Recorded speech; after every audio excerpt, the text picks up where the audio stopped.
सहनाववतु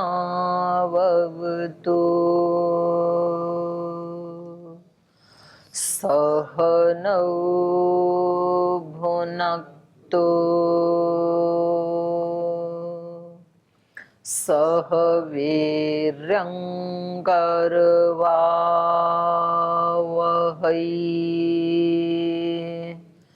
तेजस्विनावधीतमस्तु मा विद्विषावहै।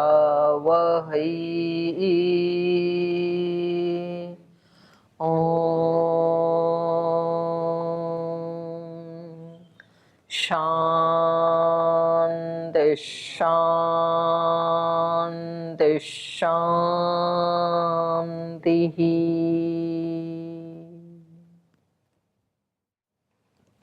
सूत्र पाठ। ओम पूज्य। अथ वेदांत दर्शनम तृतीय अध्यायः तृतीयः पादः सर्व वेदांत प्रत्ययम चोदनाद्य विशेषात् वेदान्निति चिन्नैकस्यामपि स्वाध्यायस्य तथात्वेन हि समाचाराधिकाराच्च स्ववच्च तन्नियमः दर्शयति च उपसंहारार्था वेदात् विधिशेषवत् समाने च अन्यथात्वं शब्दादिति चिन्न विशेषात् न वा प्रकरण वेदात् परवर्यस्त्वादिवत् संजातश्चेत् तदुक्तम् अस्ति तु तदपि व्याप्तेश्च समञ्जसं सर्वा वेदात् अन्यत्र मे आनन्दादयः प्रधानस्य प्रियशिरस्त्वाद्य प्राप्तिरूपचयो हि वेदे इतरे द्वर्थसामान्यात् अध्ययनाय प्रयोजनभावात् आत्मशब्दाच्च आत्मगृहीतिरितरवदुत्तरात् अन्वयादिति चेत् स्यात् अवधारणात् कार्यक्षणात् अपूर्वं समान एवं च भेदात् सम्बन्धात् एवं अन्यत्रापि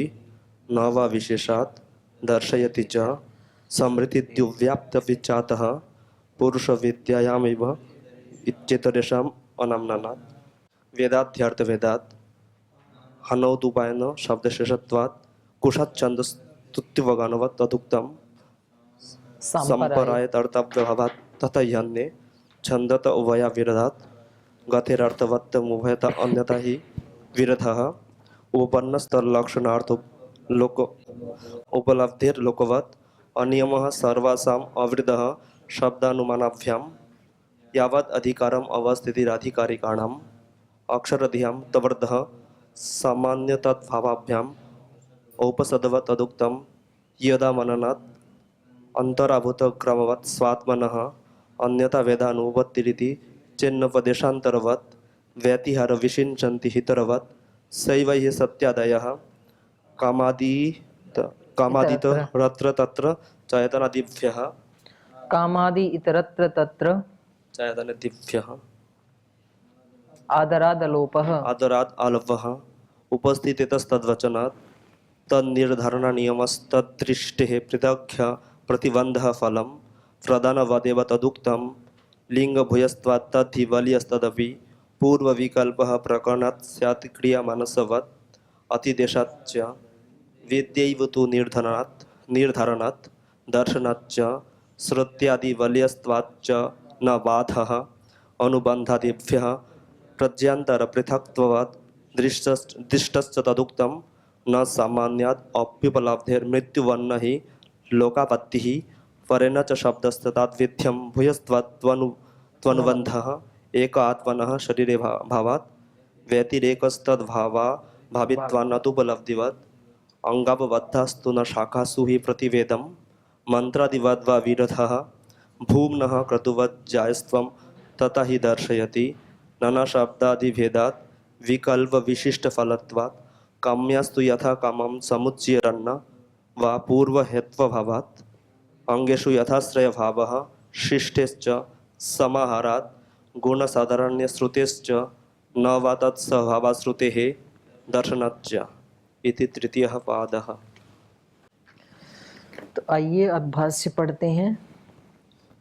तृतीय अध्यायस्य तृतीयः पादः, और इसमें हमने 4 सूत्र पढ़े थे। यहाँ उपासना का विषय चल रहा है और सूत्रकार का कहना यह है कि वेदांत अर्थात सर्व वेदांत सर्व वेदांत का मतलब सभी उपनिषदों में प्रत्ययम, जो उपासना के संबंधित जो ज्ञान वर्णित किया गया है, तो वो अविशेषात, उसमें भेद न होने के कारण सभी उपासना की विधियां एक समान ही हैं, और उन सब उपासना की विधियों का उपास्य देव भी समान ही है, एक ही है। एक ब्रह्म की उपासना का ही निर्देश वो सब वचन करते हैं। ठीक है, तो यहाँ पूर्व पक्षी का कहना था कि वहां तो स्पष्ट ही भेद दिखाई देता है उपनिषद में। तो इन्होंने कहा था कि ये जो थोड़ा सा भेद दिखाई देता है, उसको लेकर के आपको भेद का कथन नहीं करना चाहिए, क्योंकि अन्य अन्य शाखाओं का भेद इन्होंने दिखाया था, छांदोग्य शाखीय और वाजस्नेही शाखीय लोगों का। तो इन्होंने कहा ऐसे थोड़ा बहुत भेद तो एक शाखा वालों में भी मिल ही जाता है, तो उसको आप भेद नहीं कहेंगे। तो फिर यहाँ पूर्व पक्षी ने कहा कि चलो ये भिन्न भिन्न शाखाओं में या एक शाखा में भी जो थोड़ा बहुत भेद मिलता है उसको हम अभेद मान लेते हैं, लेकिन व्रत वाला भेद तो है। अलग अलग विद्या पढ़ने वालों में अलग अलग व्रत दिखाई देते हैं, तो इन्होंने उसका भी परिहार कर दिया तीसरे सूत्र में कि वहाँ पर केवल वो जो शाखा वाले हैं, अध्ययन करने वाले हैं, उनमें उस प्रथा का भेद है, न कि उपासना विद्या या उपास्य देव का भेद है। उपासना विद्या भी वही है और उपास्य देव भी वो एक ही है। सववच्च तन्नियमः, सववत मतलब यज्ञ के समान, जिसमें सवन किया जाता है। तो उन सब जो यज्ञ हैं उनमें यज्ञ करने की विधियां भी एक ही हैं और उनका फल भी एक ही है। तो फल क्या है? फल है स्वर्ग का सुख। तो चाहे वो कोई भी याग करते हैं तो फल एक ही है उसमें। और दर्शयति च, ये इन्होंने कहा कि वेद भी उसकी, श्रुति भी उसकी पुष्टि करती है। तो वेद भी क्या कहता है?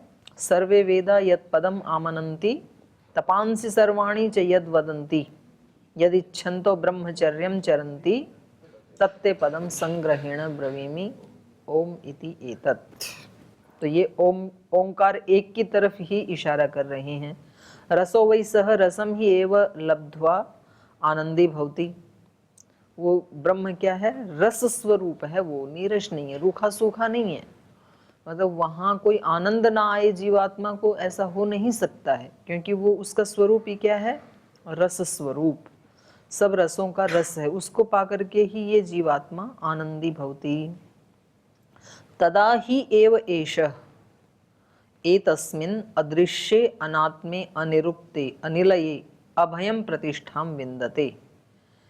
तो जब ये जीवात्मा, यदा ही एव एषः, ये जो जीवात्मा है, इस अदृश्य में, इस निराकार में, इस निराधार में जब लीन हो जाता है, अभयम प्रतिष्ठाम विन्दते, तभी ये अभयता को प्राप्त करता है, तभी ये प्रतिष्ठा को प्राप्त करता है। अभयम प्रतिष्ठाम विन्दते अथ सो अभयम गतो भवति। और उसको प्राप्त करके ही ये जीव अभय गति को प्राप्त करता है। माने उससे पहले निर्भयता हो नहीं सकती है। जैसे कोई व्यक्ति बाहर चाहे कितना भी अच्छे स्थान में रहे, किसी होटल में रहे, किसी दूसरे के संस्थान में रहे, लेकिन तो भी उसको एक भय रहता है, अपने सामान को संभाल के रखता है, अपने पर्स को, अपने बैग को संभाल के रखता है वो व्यक्ति। लेकिन जब वो अपने घर में चला जाता है तो आराम से उस बैग को अलमारी में रख देता है और निर्भय हो जाता है, क्योंकि उसको पता है कि ये उसका अपना घर है, तो वहाँ उसको कोई भय नहीं होता है। तो ऐसे ही ये जीव भी उस ब्रह्म को प्राप्त करके वहाँ पर ही सच्ची प्रतिष्ठा को प्राप्त करता है। तो इससे अर्थापत्ति से ये निकला कि उससे पहले की जो प्रतिष्ठाएं हैं वो सब भय से युक्त हैं, वो सब अंतिम नहीं हैं। तो यहाँ भी उस एक की तरफ ही इशारा किया है। आगे कहा इन्होंने, श्वेताश्वतर उपनिषद का कहा, एको देव सर्वभूतेषु गूढ़ः। वो एक देव ही, एक ब्रह्म ही सर्वभूतेषु, सब प्राणियों में, गूढ़ः छिपा हुआ है, विद्यमान है। तो यहाँ भी एक ब्रह्म की तरफ ही संकेत किया गया है।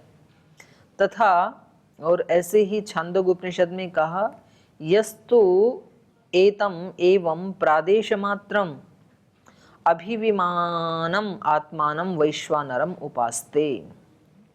जो व्यक्ति एतम एवं इस ब्रह्म को एवं प्रादेश मात्रम, ये जो प्रादेश मात्र, तो प्रादेश मात्र के दो अर्थ किए गए हैं, एक है अंगुष्ठ मात्र अर्थ किया है और दूसरा किया है प्रादेश मात्रम, प्रत्येक देश मात्र में जो विद्यमान है, अर्थात जो सर्वव्यापक है।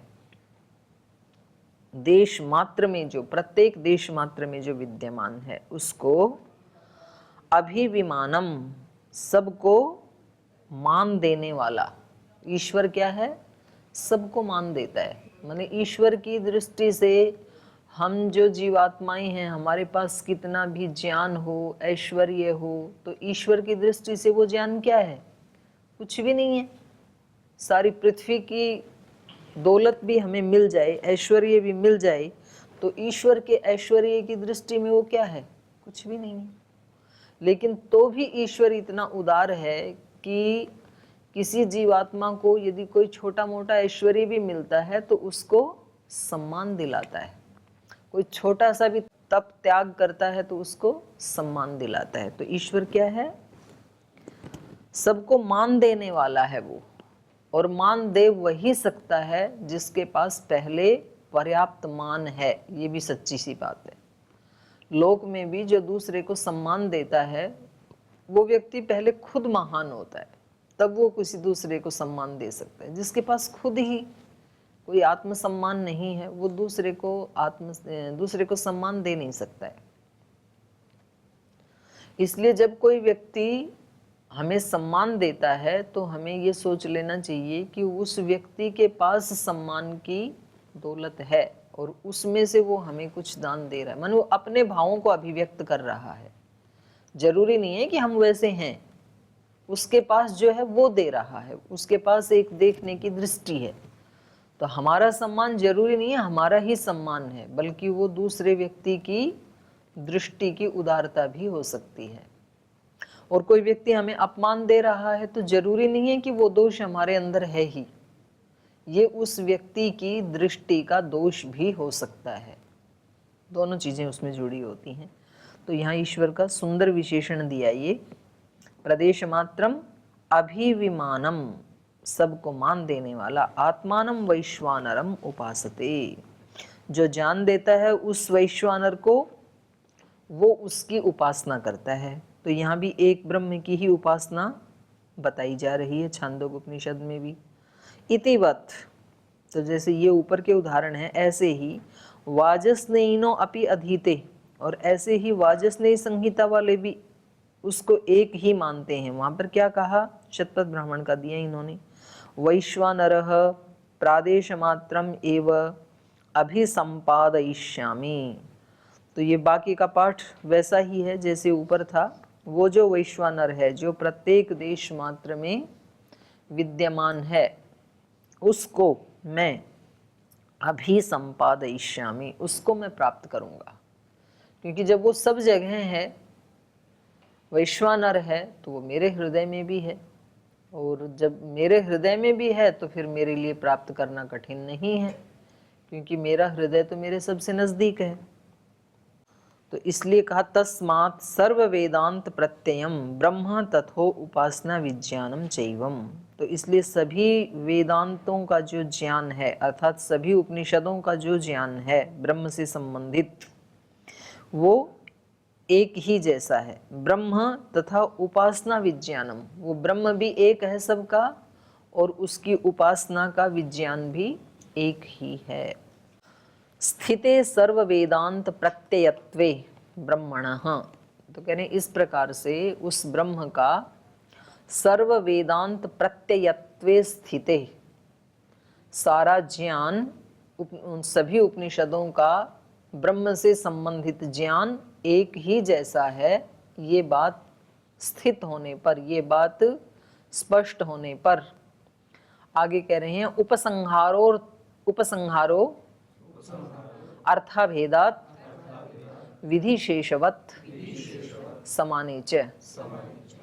तो जब ये बात प्रतिष्ठित हो गई कि भाई जो भी ज्ञान है उपनिषदों का ब्रह्म से संबंधित, वो एक ही ब्रह्म के बारे में वर्णित है, उसी की तरफ संकेत कर रहा है, इंगित कर रहा है, तो कह रहे हैं अर्थाभेदात्, अर्थ का अभेद होने से, समाने च उपसंहारः, समान रूप से उपसंहार कर लेना चाहिए। अर्थात कहीं कोई छोटा मोटा भिन्नता भी यदि दिखाई दे रही है तो, क्योंकि पीछे 4 सूत्रों में हमने उसके ब्रह्म के ज्ञान को एक ही जैसा स्थित होने पर, प्रतिष्ठित कर देने पर, ये सिद्ध कर देने पर, अब यदि कहीं उपनिषद में कहीं थोड़ा बहुत किसी विधि में कोई भेद भी दिखाई देता है तो उसका समान रूप से उपसंहार कर लेना चाहिए। क्या उपसंहार कर लेना चाहिए? विधि शेषवत, विधि और शेष के समान। एक होता है विधान, एक होता है शेष विधि। तो विधान के साथ शेष विधि अपने आप ही आ जाती है ना।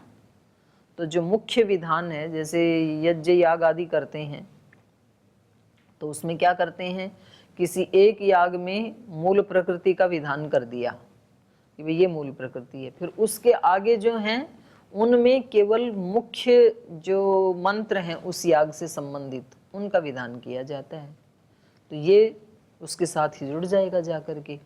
तो विधि शेष माने विधान के साथ जो शेष विधि है उसका जैसे उपसंहार कर लिया जाता है, तो ऐसे ही यहाँ पर एक ब्रह्म ही उपास्य है और उपासना की जो विधियां हैं वो उनका लक्षण भी एक ही है, ब्रह्म प्राप्ति। तो इस दृष्टि से कहीं कोई भिन्नता दिखे तो उसका उपसंहार कर लेना चाहिए।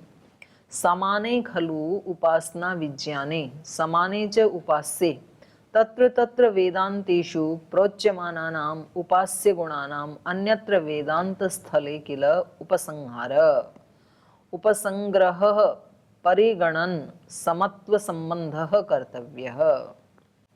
समाने खलु उपासना विज्ञाने, समान रूप से जो उपासना का विज्ञान है या उपासना का विधान है, जैसे मानो कि ईशोपनिषद में भी उपासना का विधान है, फिर केन में भी, कठ में भी, मुंडक मांडुक्य आदि सभी में उपासना का विधान है। समाने खलु उपासना विज्ञाने समाने च उपास्ये, और उन सब उपासनाओं का उपास्य भी समान है। सारी उपासनाएं किसके लिए की जा रही हैं? ब्रह्म के लिए की जा रही हैं। तो उपास्य, उपास्य के समान होने पर तत्र तत्र वेदांतेषु, तो वो जो वाक्य हैं उपनिषद के उनमें वेदांतेषु प्रोच्यमाना नाम, वेदांत में जिनका कथन किया गया है उन उपास्य गुणानाम, वो जो उपास्य के गुण हैं। अब गुण अलग अलग बताए हैं क्योंकि ईश्वर अनंत है, ईश्वर के गुण भी अनंत हैं। तो किसी एक उपनिषद में ईश्वर के किसी एक गुण को लेकर के कोई उपासना कर रहा है, दूसरे उपनिषद में किसी दूसरे गुण को लेकर के कर रहा है, तीसरे में किसी तीसरे गुण को लेकर के कर रहा है। एक उपनिषद में एक साधक उस ईश्वर के विष्णु रूप को लेकर के उसकी उपासना कर रहा है, विष्णु कर्माणि पश्यत। दूसरे में शिव गुण लेकर के, कल्याणकारी है वो, तो उस रूप को लेकर के कोई उपासना कर रहा है। तीसरे में क्योंकि वो ज्ञान है तो ज्ञान गुण को लेकर के ज्ञान रूप ब्रह्म की उपासना कर रहा है। तो ऐसे अलग अलग गुणों को लेकर के जो अलग अलग वचन कहे गए हैं उन सब का यहाँ पर प्रोच्यमाना नाम उपास्य गुणानाम अन्यत्र वेदांत स्थले, भिन्न भिन्न जो वेदांत स्थल हैं, जो उपनिषद हैं, उनमें जो कहा गया है, जो प्रोच्यमान जो उनके गुण हैं उनका उपसंहारः, उपसंहार को ही खोला, उपसंग्रह, उपसंग्रह को ही स्पष्ट किया, परिगणन समत्व संबंध कर्तव्य, उन सब का परिगणन करके उनमें समत्व संबंध बिठा लेना चाहिए। माने वो सारे क्या हैं? ईश्वर के ही गुण हैं। और ईश्वर के कितने गुण हैं? अनंत गुण हैं। तो चाहे कोई एक गुण को लेकर के उपासना कर रहा है लेकिन कर तो ब्रह्म की ही रहा है ना उपासना। तो इसलिए उन सब का उपसंहार एक ब्रह्म में ही कर लेना चाहिए। कुतः, क्यों? अर्थाभेदात, अर्थ का अभेद होने से। जिसकी वो उपासना कर रहे हैं, जो उन शब्दों का अर्थ है अर्थात ब्रह्म, उसमें तो कोई भेद नहीं है। तस्य उपास्य रूपस्य वस्तुना अभेदात एकत्वात्, क्योंकि उन सब उपासना विधियों का जो उपास्य रूप वस्तु है अर्थात ब्रह्म, उस ब्रह्म के अभेदात, उसमें अभेद होने से, एकत्वात्, उसके एक होने से। तो वो प्रार्थना करते हैं ना हम, जो चाहे जिस पथ से आए साधक केंद्र बिंदु पहुंचेगा, देश जगेगा। तो केंद्र बिंदु तो एक ही है, तो परिधि में से कोई इधर से आए, इधर से आए, इधर से आए, एक परिधि वाले लोग उसी केंद्र पे पहुंचेंगे।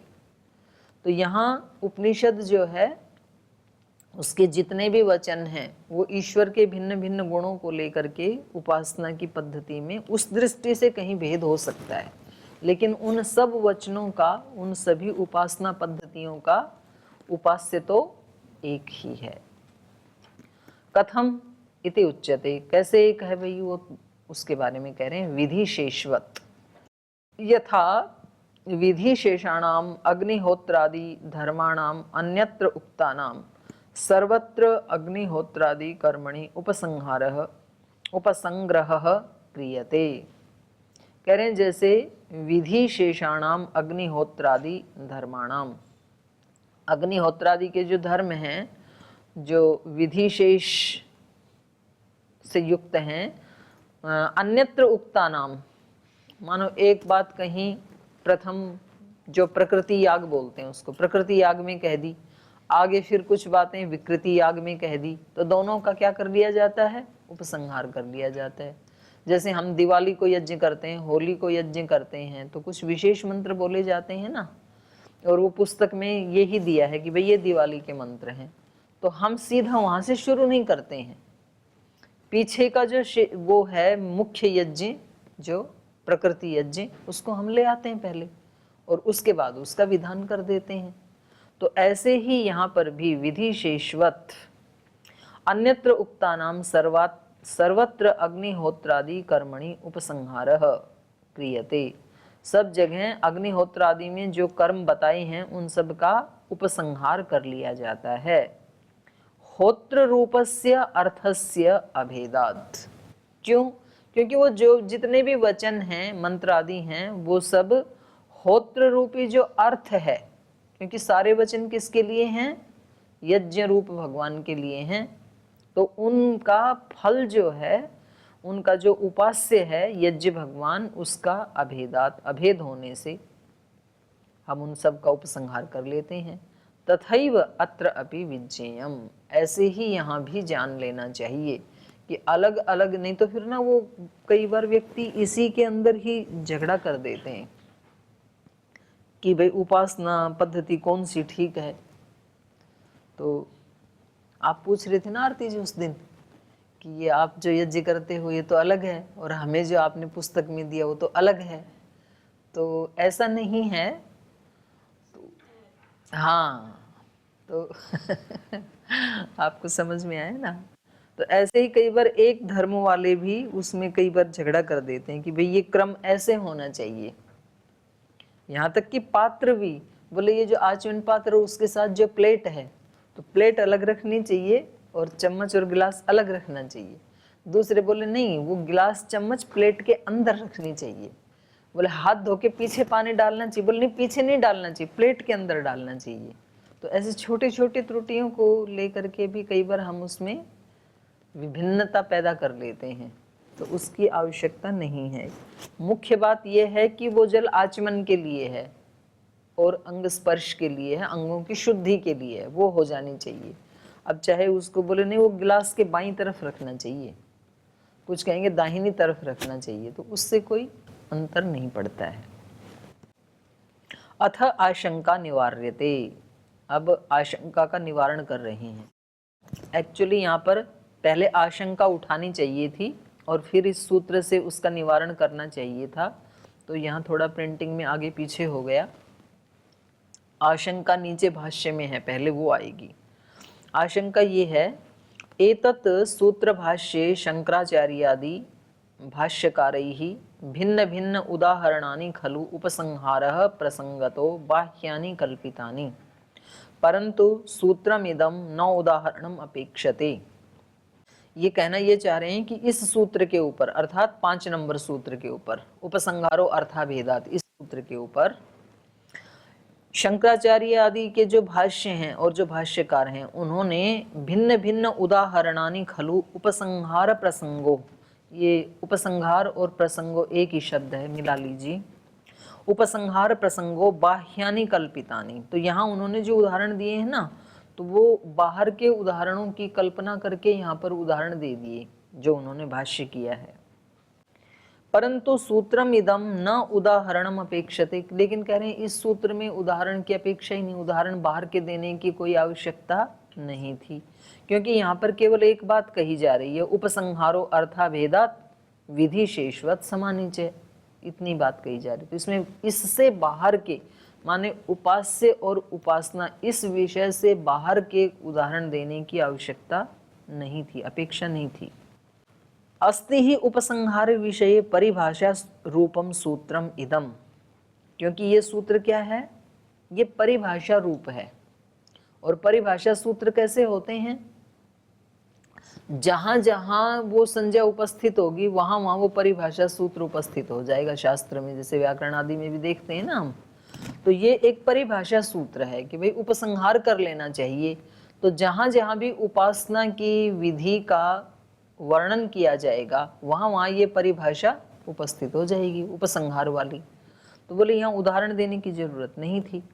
उपसंहारो अर्थाभेदात, ये परिभाषा वहां पहुंच जाती कि उपसंहार कर लेना चाहिए अर्थ का अभेद होने से। इति पूर्व सूत्रस्य अवशेष आशंका निवृत्तये, तो ये जो पूर्व सूत्र का अवशेष था, माने ये बात वहाँ ऊपर कहनी थी, ये जो आशंका थी इसकी निवृत्ति के लिए आगे कहा जा रहा है, उदाहरणानि तु स्वयं सूत्रकृता आचार्येण अग्रे आनंदादय प्रधानस्य इति सूत्रारंभः आनंदादयो दीयन्ते। तो पहले सूत्र का उच्चारण कर लेते हैं। अन्यथात्वं शब्दादिति चेत न अविशेषात्, माने यहाँ पर कोई शब्दों के अन्यथात्व को लेकर के और अन्यथा उपासना पद्धति में अन्यथा मानने लगे, ये भाई कहीं तो विष्णु रूप को ब्रह्म मान करके उपासना का विधान किया है, कहीं शिव मान करके, और कहीं ब्रह्मा मान करके, कहीं ज्ञान मान करके, कहीं रस मान करके, रसो वही सह। तो ये जो शब्दों का भिन्नत्व है, अथ शब्दात अन्यथात्वम, यदि शब्दों को लेकर के अन्यथात्व है ऐसा यदि कोई व्यक्ति कहे तो नहीं कहना चाहिए। अविशेषात, अर्थ का अविशेष होने से, शब्द का तो अन्यथात्व हो सकता है लेकिन अर्थ का एकत्व ही है, अन्यथात्व नहीं है।